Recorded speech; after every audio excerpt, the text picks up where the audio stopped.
Hello everyone. In this video, we are going to install Python on your computer.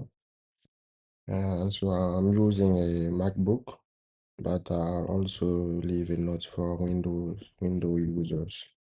So let's go to the term. I'm going to start.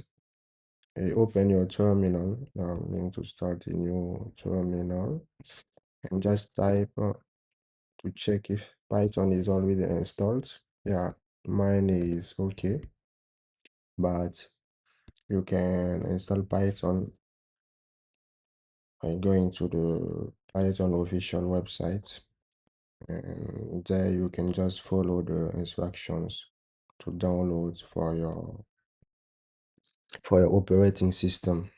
So for macOS users or for Windows or for Linux or Unix users, there are instructions for all of that. So you can just follow the instructions and download Python.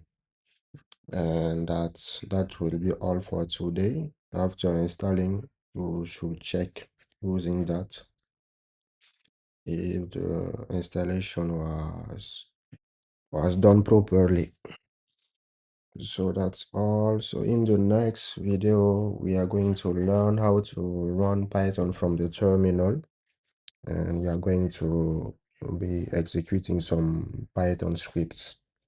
So see you in the next lesson.